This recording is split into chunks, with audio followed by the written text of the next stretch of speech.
আরে দাঁড়াও, দাঁড়াও, যাচ্ছ কোথায়? সবাই বলে মেয়েদের মধ্যে নাকি বন্ধুত্ব হয় না। আরে বাবা, কে বলেছে? বান্ধবীকে যদি ঘুরতে নিয়ে গিয়ে একটা গোলাপ ফুলই না দিতে পারলে, ঘুরতে নিয়ে গিয়ে যদি কফি হাউসে নাই বসাতে পারলে, বান্ধবীকে ঘুরতে নিয়ে গিয়ে যদি একটু চাউমিন আর কোল্ড কফি নাই খাওয়াতে পারলে, অ্যাঙ্কলেটটা একটু সুন্দর করে যদি পায়ে পোজ দিয়ে ফটো তুলে ভিডিও করে নাই পড়াতে পারলে, তাহলে কি তুমি খাগ বান্ধবী হলে? আহা! চলো গাইস, চলে এসেছি একটা নতুন, নতুন ভিডিও নিয়ে। তো আমি তো ভিডিও করতে ভুলেই গেছিলাম। শেষে আমার এই বান্ধবী মনে করিয়ে দিল যে, "আরে তুই কি ব্লগ বানাবি না? আমরা একসাথে আজকে বেরাচ্ছি, কলেজ স্ট্রিট যাচ্ছি, আজ কি ব্লগ বানাবি না? এই যা, দেখেছো? বলে দিলাম কোথায় যাচ্ছি।" তো যাই হোক গাইজ, আজ আমরা যাচ্ছিলাম কলেজ স্ট্রিট। কলেজ স্ট্রিট যাচ্ছিলাম মেইনলি কাজের জন্যই। এরকম তো বেরোনো হয় না একসাথে। যেহেতু কাজের একটা জোশ পেয়েছি, তাই দুজন মিলে একদম পাড়ি দিয়ে ফেলেছি কলেজ স্ট্রিট। আর এই দেখো কত সুন্দর সান্টা ক্লজের জামা। রাজারহাটেও কিন্তু সান্টা ক্লজের জামা পাওয়া যায় গাইজ। একমাত্র হাতিবাগান দেখলে হবে বস? তো যাই হোক, ক্রিসমাস তো শুরু হয়েই গেল। ক্রিসমাসের আমেজও চলে এলো। আর আমরা ২ বান্ধবী বেরিয়ে যাচ্ছিলাম কলকাতার দিকে। দুজনে কিন্তু বাসে উঠে পড়লাম। আমার না বাসে উঠলেই একটু বমি, বমি পায়। তার উপর পাশে বসেছিল এক মহতরমা। ভাই রে ভাই! একটা সিট পুরো ওই দখল করে বসেছিল। আর আমি শুধু একটু ঠেকিয়ে বসেছিলাম জাস্ট। তো যাই হোক, আ তিনি উঠে যাওয়ার পর কিন্তু আমাকে অর্পিতা এই চুইং গামটা দিল। যেহেতু আমার না বাসে উঠলেই একটু বাস অ্যালার্জি। তোমাদের কাদের, কাদের এরকম জিনিসটা হয় আমাকে একটু কমেন্টে জানিও। এরকম ভমিটিং ভাব কিন্তু আমার হতে থাকে। তাই আমাকে কিন্তু ও হ্যাপিডেন্ট দিয়েছিল একটা। আর আমি কিন্তু হ্যাপিডেন্ট একটা মুখে দিয়েছিলাম আর একটা পকেটে রেখে দিয়েছিলাম। যেহেতু দুটো একসাথে খাবো না তাই। তারপর দেখো আমরা চলে এসেছিলাম একদম বিধাননগরের কাছাকাছি। তো বিধাননগরের সামনে এসে আমি ওয়েট করছিলাম কখন আমাদের মহাদেবটাকে আমি দর্শন করতে পারবো। এখানে না একটা বড় মহাদেব আছে। তোমরা যারা বিধাননগর স্টেশনে গেছো বা দেখেছো তারা অবশ্যই জানবে যে একটা বড় মহাদেবের ছবি, মহাদেবের ছবি না মানে মূর্তি।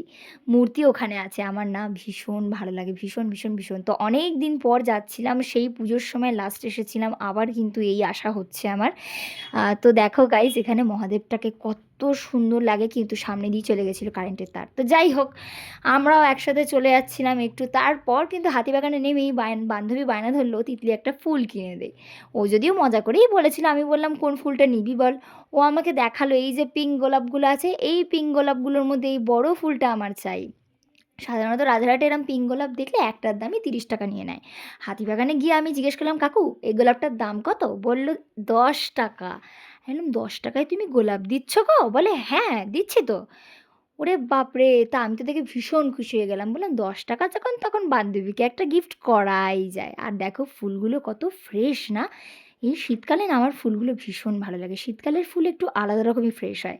তো যাই হোক, কাকুর জন্য তো অনেকক্ষণ দাঁড়িয়েছিলাম। শেষমেশ কাকু উঠে এসে ওই বড় গোলাপটা বার করে গোলাপটা সুন্দর করে কেটে দিল। যেহেতু নিচে কাঁটা ছিল, বান্ধবীর হাতে যেন না ফুটে যায় তাই কিন্তু আমি বললাম, "একটু কেটে দাও।"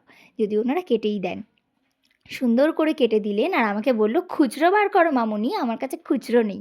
তো যাই হোক, আমি এবার ব্যাগ খুঁটিয়ে খুচরো বার করছিলাম। কারণ সাধারণত কলকাতায় গেলে নোট ছাড়া কিছুই নিয়ে যাওয়া হয় না। আশা করি যারা যাও দূর থেকে কলকাতায় তারা জানবে প্রবলেমটা। তো যাই হোক, গিয়ে আমি কিন্তু কাকুকে ৳১০ দিয়ে বান্ধবীর জন্য সুন্দর গোলাপটা নিয়ে বান্ধবীকে গিফট করলাম। আর ও তো এক গাল ভর্তি হাসি আমাকে গিফট করে দিল। তো যাই হোক, আমারও ভীষণ ভালো লাগলো। তারপর কিন্তু দুজন মিলে একটু উঠে গেলাম পোজ দিতে, দিতে বাসের মধ্যে। বান্ধবী বলছিল, "এই গোলাপটা নিয়ে কিন্তু আমি আজ ফটো তুলবো।" আমি বললাম, "তুলিস, তোর ১০০ টা না ২০০ টা না ৩০০ টা ফটো তুলিস।" তো যাই হোক, তারপর কিন্তু চলে গেছিলাম। ১ম এ না কলেজ স্ট্রিট নেমে না পুরো হারিয়ে গেছিলাম। মানে চিনতেই পারিনি রাস্তা।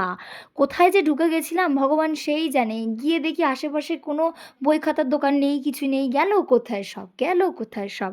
তারপর অনেকক্ষণ ঘোরাঘুরি করার পর প্রায় ০.৫ ঘন্টা আমরা ঘোরাঘুরি করেই কাটিয়ে দিয়েছি গাইস, যে কোথায় যাব, কোথায় যাব।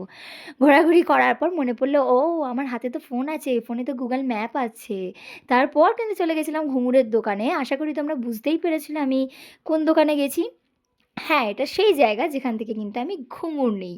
আর আমার ঘুঙুরটা গেছিল নষ্ট হয়ে, সাথে আমার স্টুডেন্টদেরও ঘুঙুর আনতে দিয়েছিল। তাই কিন্তু আমি চলে গেছিলাম ওদের ঘুঙুর আনতে, আর সাথে আমার ঘুঙুরটাও মেকিংয়ের জন্য দিয়ে এসেছিলাম। নেক্সট ভিডিও তোমরাও খুব তাড়াতাড়ি পাবে। আমার ঘুঙুরটা মেকিং হয়ে গেলেই আমি আবার আনতে যাব। তখন আবার তোমরা দেখতে পাবে নতুন ঘুঙুর আমার। তো দেখো আমি আমার ছোট খুদে স্টুডেন্টের জন্য নিয়ে নিয়েছিলাম। ওরা এক্কেবারে রোগা আর এক্কেবারে ছোট বলে আমি কিন্তু ওদের জন্য ১৮, ১৮ ঘুঙুর নিয়েছিলাম। তোমরা যারা জানতে চাও যে দিদি কিরকম কি ঘুঙুর নেবো একটু বলে দাও। যারা এক্কেবারে ছোট আর রোগা পা তাদের জন্য কিন্তু ১৮, ১৮ ঘুঙুর নিতে পারো। আর যারা একটু বড় তাদের জন্য কিন্তু ২৫, ২৫ ঘুঙুর নিতে পারো। তারপরেই কিন্তু চলে গেছিলাম আমরা কলেজ স্ট্রিটের একদম ফেমাস জায়গা, সেটা হলো কফি হাউস। আশা করি তোমরা জানবে সকলেই কফি হাউস। আর যারা যাওনি তারা কিন্তু অবশ্যই একবার গিয়ে ট্রাই করে এসো। ওখানে কিন্তু ভীষণ হাইজিন মেনটেন করে রান্না করা হয়। সব রান্না ভালো না হলেও তোমরা গিয়ে কিন্তু স্যান্ডউইচ, কোল্ড কফি আর চাউমিনটা ট্রাই করতে পারো। আমি কিন্তু এর আগেও ট্রাই করেছি, আবারও আজকে খাবো। আর আমি লিয়েও গেছি এক মাইয়ারে। এই মাইয়ারে আমি সাথে নিয়ে গেছি, যেখানে বসছে একটা করে ফটো তোল, একটা করে ফটো তোল। তো যাই হোক, আমারই একটু কাজে লাগে আর কি, ওই ফুটেজ ভিডিওগুলো বেশি নেয়। দে দে দে ভিডিও করে দিই, দে দে দে এটার ভিডিও কর, সেটার ভিডিও কর। অ্যাকচুয়ালি ওই মনে করিয়েছিল এটার ভিডিও করবি না। আমি তো ভুলেই গেছিলাম যে আমি একটা ব্লগার। দেখেছো তো, তোমরা বেশি বেশি করে সাবস্ক্রাইব করছো না আর ভালোবাসছো না বলে আমি ভুলেই যাচ্ছি মাঝে মধ্যে যে আমার একটা ইউটিউব চ্যানেল আছে। তো যাই হোক, আমরা প্রথমেই অর্ডার দিয়ে নিয়েছিলাম এই কোল্ড কফিটা, আর যেটা ও পোজ দিয়ে দিয়ে ফটো তুলছে এদিক ওদিক সেদিক থেকে। আমি বলছি এত পোজ দিয়ে কী হবে, অ্যাড তো করবো সেই ব্লগে। বলছে তাতে কী হয়েছে, অ্যাড করবি ব্লগে তো কী হয়েছে। তো তারপর আমি একটু কোল্ড কফি খেয়ে দেখছিলাম, দারুণ খেতে হয়েছিল কিন্তু। তোমরাও কিন্তু ট্রাই করতে পারো। তারপর এসে গেছিলো আমাদের চাউমিন। যেহেতু আমাদের ছোটো ছোটো পেট, তো তাই আমরা একটাই চাউমিন নিয়েছিলাম, সেটা থেকে দুজন ভাগ করে খেয়েছিলাম। আশা করি তোমরা যারা গেছো জানবে যে কোয়ান্টিটিটা অনেকটা বেশি থাকে। তারপর দেখো নিচের ভিউটা কত সুন্দর লাগছে কফি হাউসে। তারপর আমরা কিন্তু বেরিয়ে চলে এসেছিলাম একটু হাতিবাগানের দিকে। আর বাসে কিন্তু আমি কোনো ভিডিও করতে পারিনি, কারণ ভীষণ ভিড় ছিল আসার সময় বাসটার।